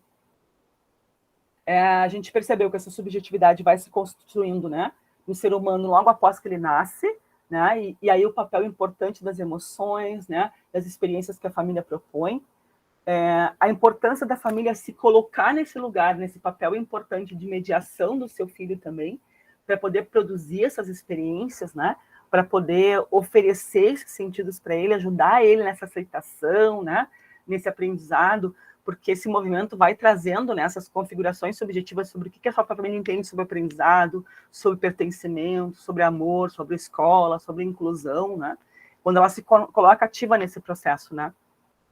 E a importância do espaço escolar para que esse diagnóstico não seja mais importante do que aquilo que o indivíduo tem para apresentar sobre si mesmo, né.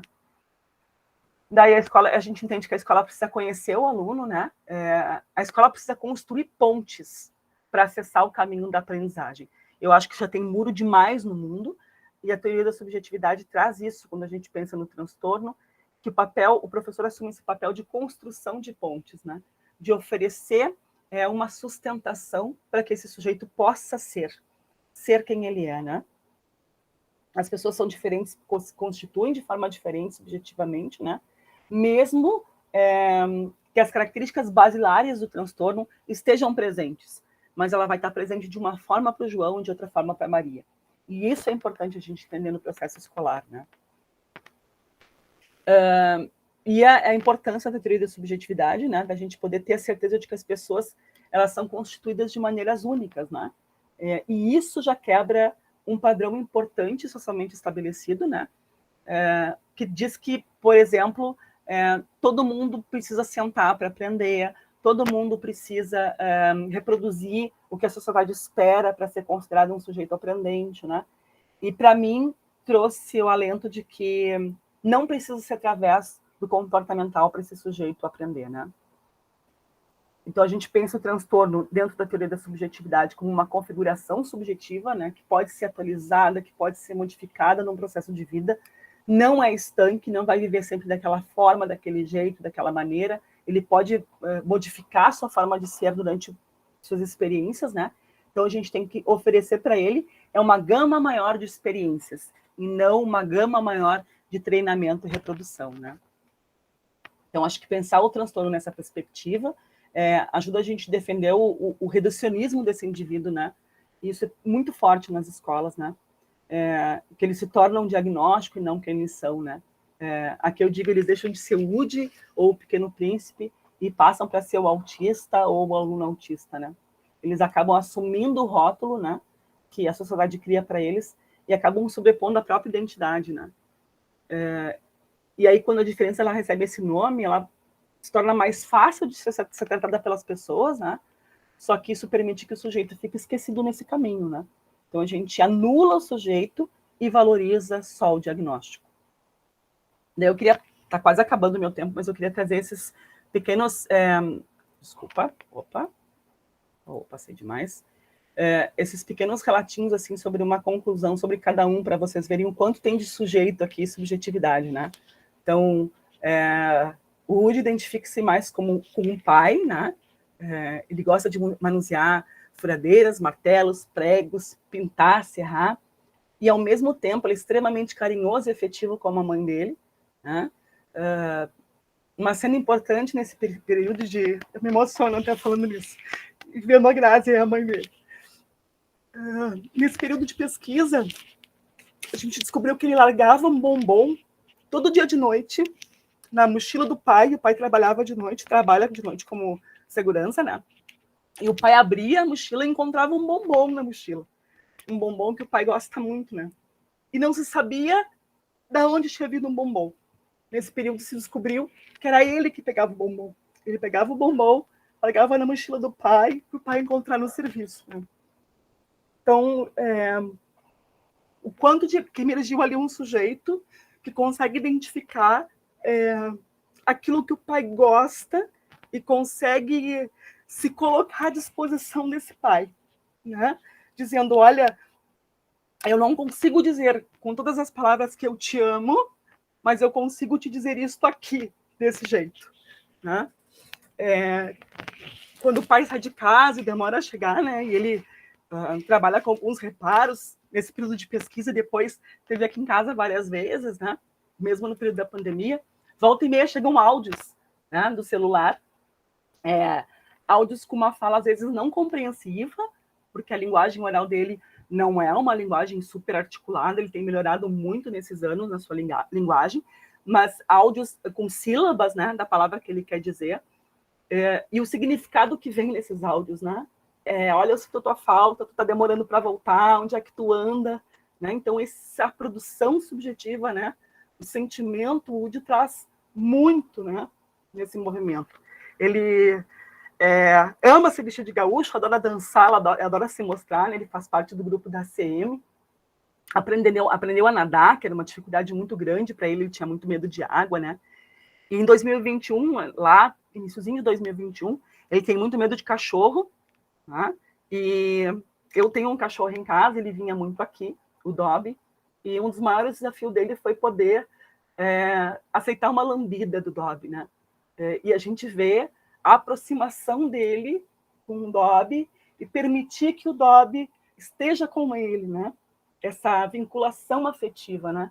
E ele tem no celular dele, no celular da mãe, a foto do Dobby, de vez em quando ele mostra essa foto, né? Esse vínculo afetivo que ele fez. Se isso não é expressão de sujeito potente, eu não sei o que é a expressão de sujeito, né? Para mim, isso é uma diferença tremenda, a gente olhando para a história, né? Desse menino. O Pequeno Príncipe também, ao mesmo tempo, né? Extremamente apaixonado pelos seus jogos de Lego, e a gente compartilhou isso durante a pesquisa, porque eu sou aficionada também para os jogos de PlayStation, de Lego, eu adoro, parece uma criança, né? E nas nossas conversas a gente falava muito sobre isso, ele me mandava imagens, que ele gosta muito de gravar vídeos, então ele gravava os vídeos dele jogando e me mandava por WhatsApp, sem nem a mãe saber. A mãe nem sabia que ele estava me mandando as mensagens, ele estava me mandando, né? Tá sempre pronto a cantar com o pai, tem uma imagem muito bonita, né, durante a pesquisa, que ele cantando com o pai, essa música Tudo Bem Ser Diferente, né? E ele gosta muito de cantar, e no meio da apresentação ele esquece a letra, né? E ele diz, esqueci a letra, eu fiquei nervoso, né? Olha a posição que eu assumo enquanto sujeito, quando eu consigo identificar que aquela apresentação era importante, né? Que falar sobre aquela letra é importante, e que eu esqueci, tudo bem, não há problema nenhum, eu não precisar ter reproduzido daquela forma, né? Adoro ouvir histórias, né? Inclusive a sua história, né? A história da pesquisa, a mãe contou para ele, a história lia para ele, e ele dizia para ela, espera, o que isso significa? O que é isso que tu está falando? Né? Então, ele criou esse hábito de estar pensando sobre a sua história, né? Adora tirar fotografias, E olha que significativo dele isso, né? Por ele, só fica no celular as fotos dele e do irmão. Né? O resto, para ele, não importa, né? Tendo fotos dele e do irmão é o que mais importa. A mãe tem que cuidar, porque a gente trabalha também em um projeto social, né? Tem muita foto. Volta e meia, ele pega e apaga tudo, assim. Deixa só as fotos dele e do irmão, né? Nessa pandemia, ele precisou repetir muitas e muitas vezes, né?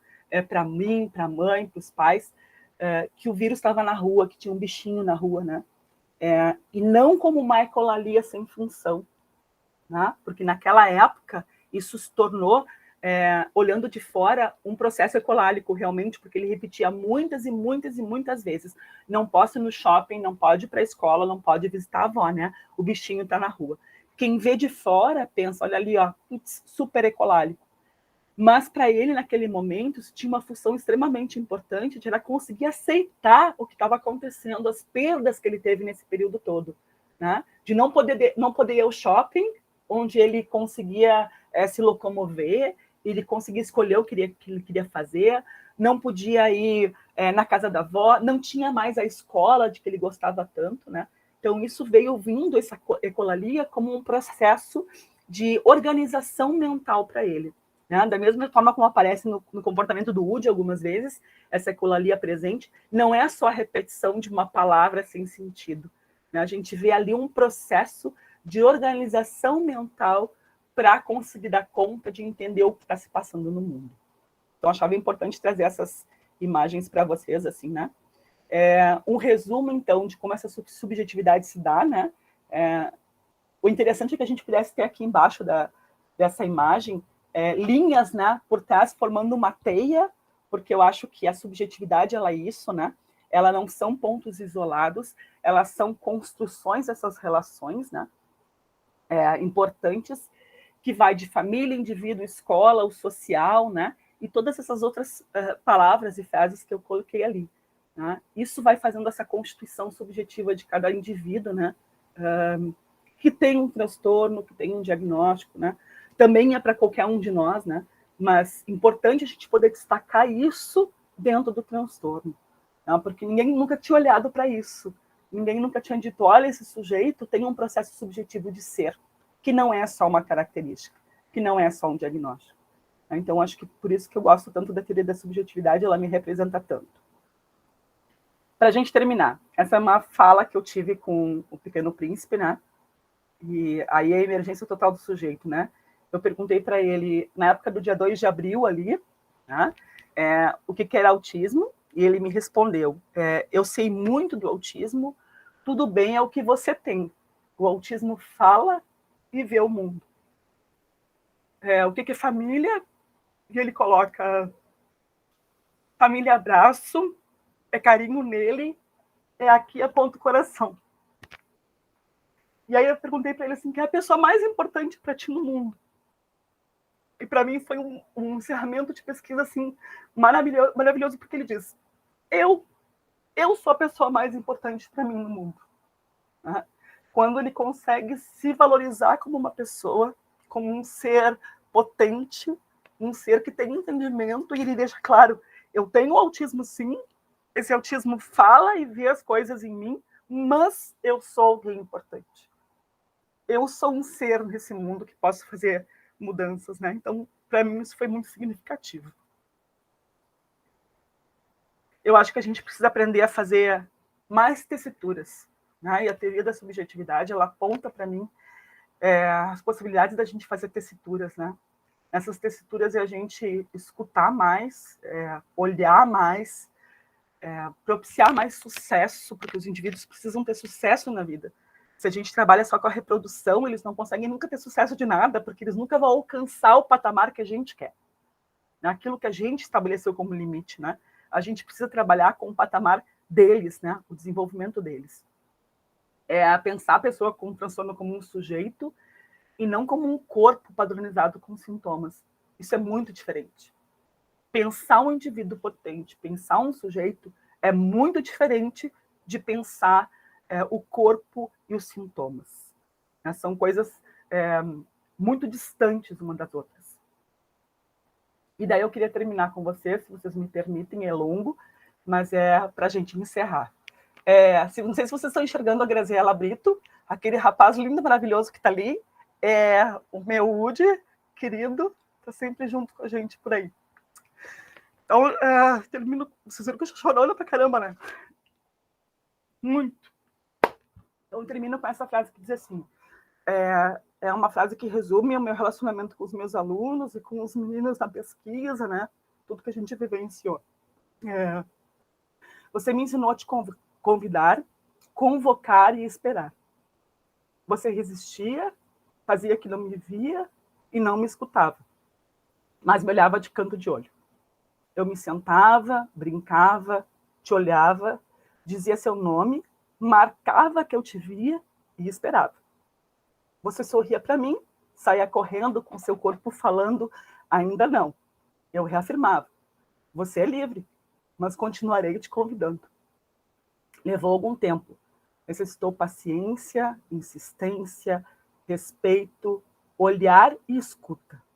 Eu mostrava que não desistiria, sabia esperar, você mostrava que precisava esperar um pouco mais. Precisava confiar. Confiar que eu não queria te consertar. Confiar que eu ia me emprestar para você do jeito que você precisasse. Confiar que eu embarcaria na sua brincadeira de alinhar, organizar, setorizar, juntar, destruir, reconstruir. Só assim eu pude ver os sentidos das suas escolhas, conhecer o que te mobilizava, o que te encantava para também me encantar. Confiar é verbo que precisa ser regado com a água do tempo. Precisa de disponibilidade, entrega, afeto, pertencimento. Nessa dança dos nossos seres, finalmente nos encontramos. Passamos a trilhar vários caminhos. Você me descobriu, me chamou, sentou ao meu lado. Você escolheu compartilhar seu ser. Você fez suas escolhas e eu respeitei. E no andar, tentei negociar, oferecer desafios. Tivemos resistências, suas e minhas, mas aprendemos a andar juntos como parceiros. Vivenciamos o momento, os desejos, os medos, os receios, nos desafiamos a errar, a acertar, alinhar, desalinhar, montar, escolher, respeitar as nossas escolhas diferentes. Fomos nos descobrindo, nos aceitando, nos convocando. Fomos sendo o que somos, multicoloridos, facetados, complexos, intensos, suaves, subjetivamente constituídos um no outro. Me ensinaste a não pensar nos limites e impossibilidades, e sim a descobrir o que te motivava, mobilizava, afetava e te fazia agir sobre o mundo. Posso te ensinar a ler, calcular, desenhar, experimentar, mas para além disso tudo, quero saber como te sentes nesse processo, o que cada aprendizagem significa para ti. Então, vou te escutando, te olhando, percebendo, esperando e te deixando ser. Simplesmente ser quem tu és. Eu acho que, para mim, resume o meu trabalho de 30 anos com os meus alunos, né? E a importância da teoria da subjetividade para sustentar esse processo de afetar e ser afetado. Porque a minha emoção aqui é de puro afeto, né? Da diferença de vida que foi conviver com os meus alunos, né? E poder pensar eles a partir da teoria da subjetividade. Desculpa pela choradeira. Não consigo ficar sem chorar, não adianta, bem que eu tento. Mas eu sou muito chorona. É isso.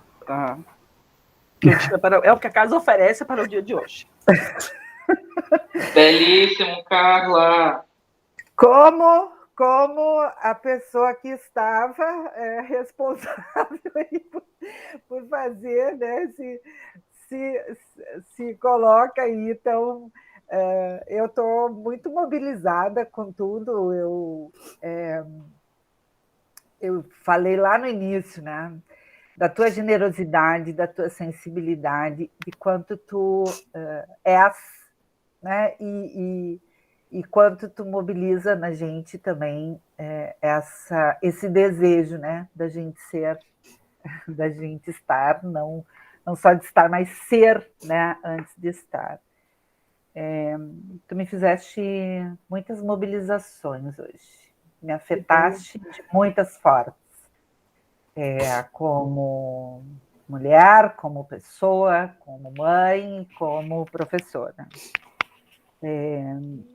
Nessa busca, né, da gente tentar, de alguma forma, olhar e deixar-se olhar, né? De olhar e deixar-se olhar, de ser e deixar de ser.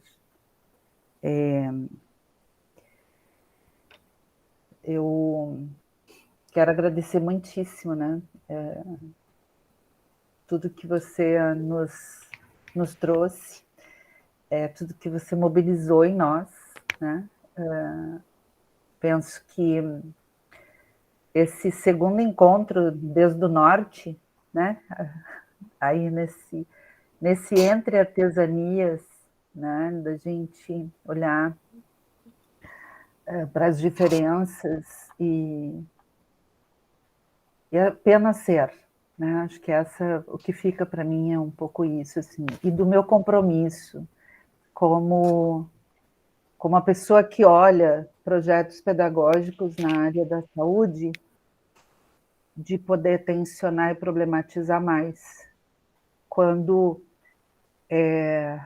o espectro autista, o transtorno do espectro autista é apenas o cumprimento de uma legislação e não é a inclusão de pessoas com as suas potencialidades, aquilo que elas têm para nos dar, para nos oferecer, para compartilhar, né? E para nos ajudar a sermos melhores, né? Acho que o mundo está precisando muito disso, muito, né? De que a gente se olhe e que a gente, né, construa aí nesses entreolhares mais inclusão, mais possibilidades, mais trilhas, né? Eu fiquei me lembrando de uma colocação que fez Fabiana Martins na apresentação da tese dela, das trilhas, né? Que a gente vai construindo, mas também das pontes que as pessoas vão oferecendo para a gente, que muitas vezes a gente não está atento para olhar, a gente não tem um olhar atento para isso, né? E a gente acaba construindo mais muros, né? Porque não percebe as pontes. Então, vou fazer uma abertura rapidinha aí, se alguém quiser colocar alguma coisa, e depois já conduzir para a gente encerrar esse encontro lindo com essas aflições e afetações tão importantes, feitas pela Carla e as suas tessituras, né, de vida, de ser, de pessoa. Maria Alice? Está sem áudio, Maria Alice. Seu microfone. Aí que a voz não ia sair mesmo, a gente já está engasgada de ver essa coisa linda. Então, eu assisto essa menina, gurias, né? Vocês aqui. E todas as vezes que eu vejo é uma coisa nova, é uma emoção nova, é um aprendizado novo, é uma potência, assim. E quando você fala em trilhas, né? Eu penso nessas crianças que a gente, às vezes, quer dar a trilha e não deixar com que eles façam a trilha.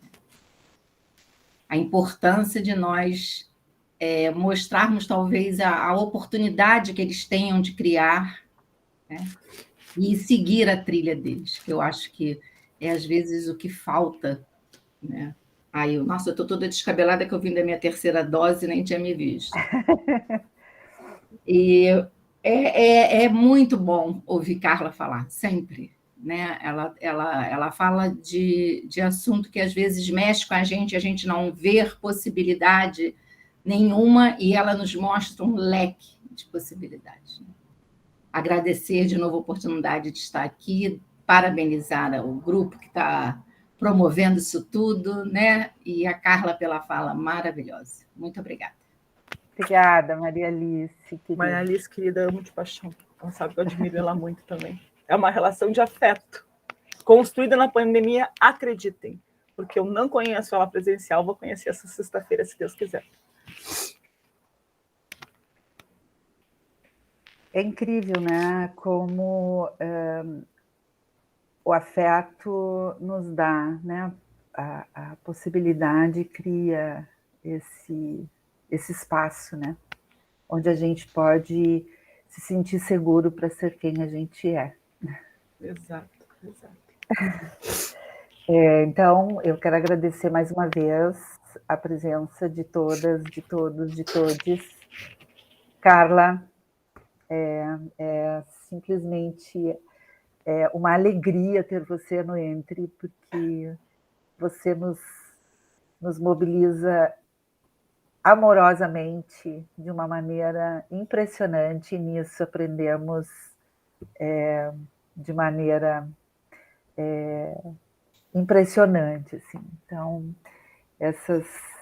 que as marcas que a gente deixa no mundo sejam essas, né? Da amorosidade, das relações, das possibilidades, né? Que a gente tenha de ser o que a gente é, né?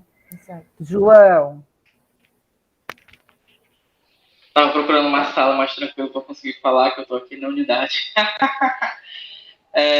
Carla, sou muito grato pela sua fala. Eu acho que traz um afresco muito interessante ao cuidado com a pessoa autista, porque nós somos treinados a controle, né? Controle dos estímulos, controle do comportamento. Falo como psicólogo, não tive tanta vivência nessa área, principalmente com crianças, é sempre um desafio para mim, particularmente. Manejo com criança, não tive tanto espaço nos estágios para essa população, mas todos os encontros que a gente falava de criança, de qualquer tipo de criança, principalmente criança autista, a gente falava de controle de comportamento, né? Manejo, protocolo, né? Ele vai ter que sentar assim, vai ter que ficar assado, cozido e frito, né? E aí você traz o afeto, né? Que é um elo, que para mim, né? A Sônia sabe bem disso, assim, o meu encontro mais marcante com ela foi numa manifestação que eu gritei por ela e a gente se abraçou. Então, é isso, assim, eu acredito muito nisso, acho que toda a nossa prática profissional, seja na educação ou na saúde, ela tem que partir e passar, né, por essa agulha do afeto, por esse fio da agulha que é o afeto, porque são pessoas que merecem afeto, que precisam ter afeto e querem ser afetadas e afetarem os outros, né? Então, fico muito feliz, né, pela possibilidade de estar aqui acompanhando essa fala, que traz um outro lado, né? Traz alguém que não só fez algo, né, com as pessoas, né, para elas, mas com elas. Então, muito obrigado. Espero outros encontros com você, ou lhe seguir e perseguir por aí. Que bom, mais um para a gente dialogar e trocar. Então é isso, gente. Muito obrigada. Obrigada, Carminha. A gente se vê. Eu que agradeço imensamente a oportunidade de poder falar daquilo que eu amo, né? Quando a gente tem um espaço para falar daquilo que a gente ama, a esperança é que a gente possa tocar outras pessoas a olharem para esses, né, pontos de uma outra lógica. Concordando ou não, eu sempre digo, amanhã, se estiverem tomando banho e pensarem assim, aquela louca falando aquelas coisas, onde é que ela tirou isso? Pelo menos vão estar pensando, né? E vão estar refletindo sobre isso, concordando ou não comigo, não importa, porque a gente não precisa concordar sempre, né? A gente precisa aprender a dialogar sempre.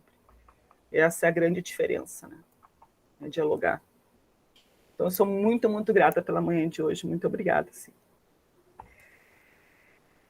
É isso, gente. Nós temos também um convite, né, Aline, para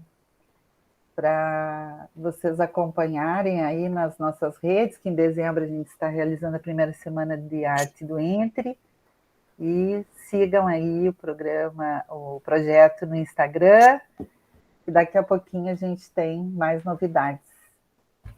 E eu, mais uma vez, então, agradeço e deixo que vocês fiquem à vontade para sair, e encerramos, então, o nosso lindo encontro. Um abraços para todos, para todas. Se cuidem. Se cuidem, fiquem bem. Se cuidem, muita saúde para todos. Tchau, gente.